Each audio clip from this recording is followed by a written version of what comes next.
Greetings viewers, Talos Grim here with another playback for you, recording with NVIDIA Shadowplay. If you guys have it, try it out, you might like it. Just got done flying this one actually. I like to call this video Terror of the Skies. It's exactly what I did. Started off with the Airacobra, the November model, loaded up with rockets.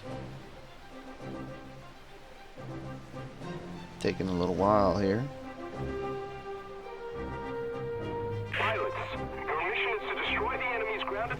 There we go.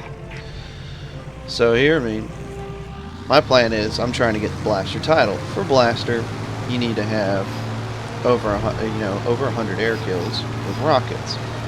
Cool, gotcha. So I've unlocked the, I believe they're called M10 bazookas for the Airacobras. So first thing I like to do is ascend directly up to 10,000 feet, level off. Straighten out, gain up some more speed, climb up to about 14,000 feet, which seems to be the bomber altitude, plus or minus 500 feet on this map. This is Spain. I think it's very beautiful. Wouldn't be able to tell you which coast of Spain that is, if that was the Atlantic or the Mediterranean. But so here I pull a slow circle around. Realized I was the fastest aircraft. I was the first one over. Leading the charge. Don't like that. I like the furball to develop, and I fly over it, so I'd be able to have access to the enemy bombers while they're still chugging and plugging along. Really good survival tip: make sure the randoms that you're playing with, let them run into the fight first. Let everyone get sorted, fly out over it.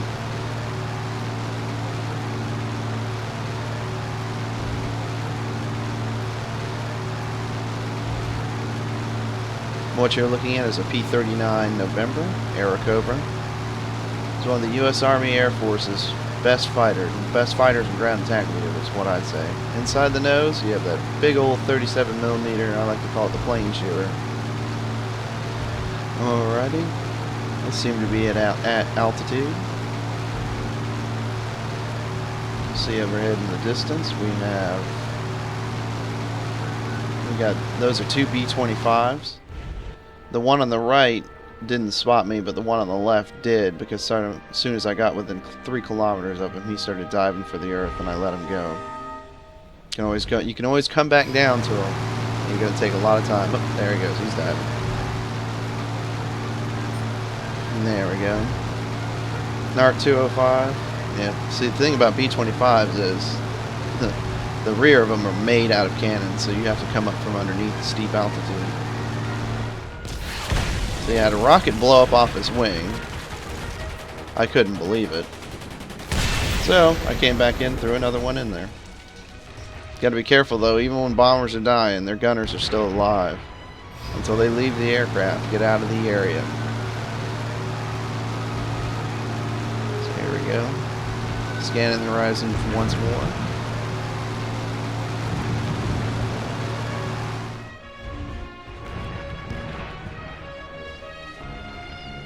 You hear that? That's the flak from over their base. Want to make sure you stay away from that. The closer you get to their home airfield, the more accurate the flak gets.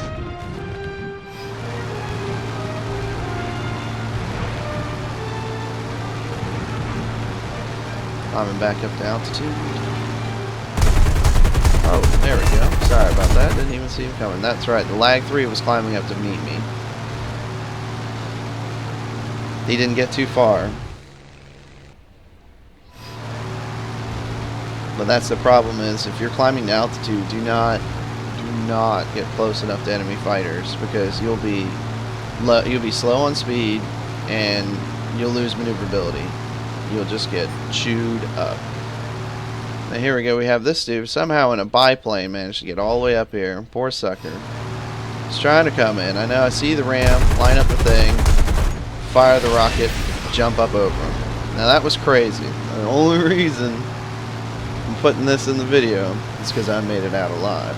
If not, this would have been a very different video of why we don't do head-on collisions with biplanes.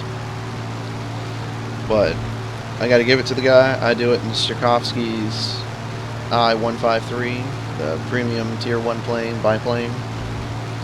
It takes a while, but you can get up to 14,000 feet, and that's how I actually started working with the rockets was on that biplane, because it comes unlocked, of course, of all the add-ons and modifications.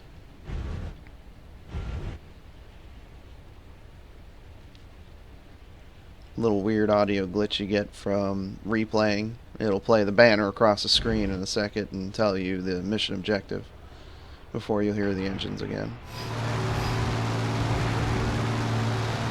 And at this point, I'm surrounded by friendly bombers. Our friendly bombers own the skies. There's 3 B-25s that direction. There's another B-25 farther beyond those clouds, and then there's a PE2 premium plane, the 205.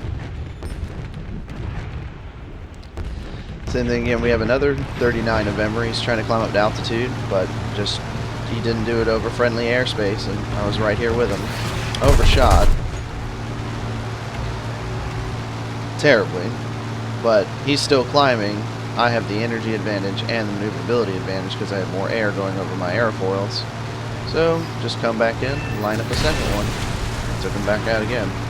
Another kill from Blaster. He pushed too far forward. Now, if you're trying to intercept somebody, such as myself, doing this high altitude, do it over friendly airspace. Put your base between the enemy and you. They'll still have to fly over that flat cover to get to you, and it's very accurate. Now, we have this Despota Yak 7. This guy. Same thing. Yak 7s, they got really good climb rates, they're really powerful engines, surprisingly enough for the Ruskies, but I was too close. I was too close. Oh. Ah, that LA5. That LA5.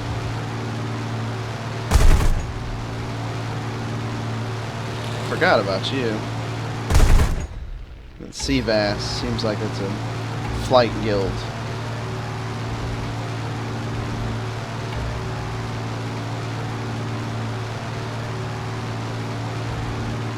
Oh yeah, this one was the death of me. This guy was a little butthurt. I think I shot down his buddy. He did get some good hits on me, damaged my control surfaces. Oh no, this wasn't him. No, I pulled away from you. That's right. He had to fight to get up to altitude. I didn't. So, I have the energy advantage. I can turn around real quick.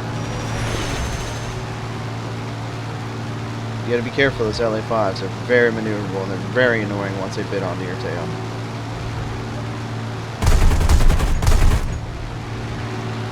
Give him a little what for. Nope. I believe, yep, that was my last rocket. Now I'm starting to reload. But now I have the advantage. I'm at his rear. I have the cannon. That's right, I chopped him up. And here's the Yak that gives me problems. Yeah, he got a couple good hits on my airfoils. He did a good job staying far back enough away to where I didn't see him perceive him as a threat. Came in, and of course, whether by luck or what he'd like to say would be skill, he took out my airfoils. So, not as maneuverable as I once was. Trying to lose him with the speed. Trying to get his pilot to black out because I have superior crew skills. He's not blacking out. Alright, this guy's training his skills. So, not flying in a straight line, but trying to get over friendly airspace.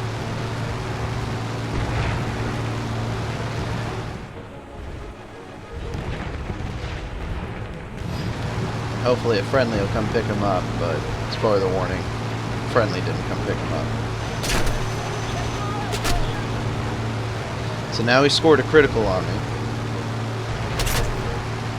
As you can see, my aircraft's having a hard time trying to pull up, but at least I'd like to say my pilot walked away from that one. He took the plane out, but he didn't take the crew out.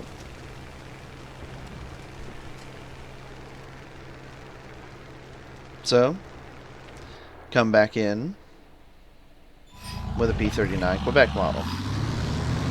At this point, there are a couple bombers sitting over our base, an A-20 that just, oh yeah, he got shot down. This B-25, now this is the B-25, the very first one, that saw me and started diving.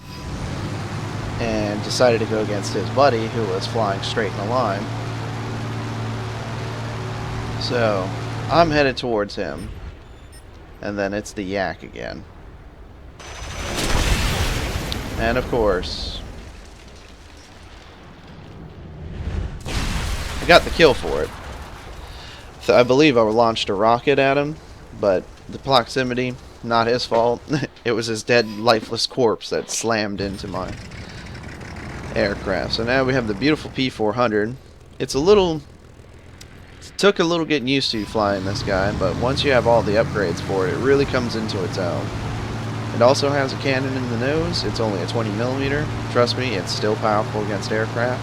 Not good for punching armor, but it'll do pretty good. So we got over there. Oh, that HE-51. Lucian 16, the Ilshak. Good tier 1 fighter for the Russians. Very maneuverable. Turns on a dime. Punches cannons in the nose. And it's a really good aircraft. But coming up against a tier 2, it quickly got its wings sawed off. And there's that B-25 again, moving to intercept. But there was a new threat. What was it? Ah, yes, the P-63.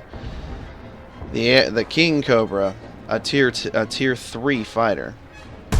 Now I'm a low-end tier 2, but that's the one thing about War Thunder is, if you have good shots, good maneuvers, you can take down any plane in the sky. Theoretically, you could be in a biplane and shoot to take down a jet, an ME-262. Well, that was the end of the replay. Hope you guys enjoyed trying this new thing out with voice recording. Let me know how you like it in the comments below.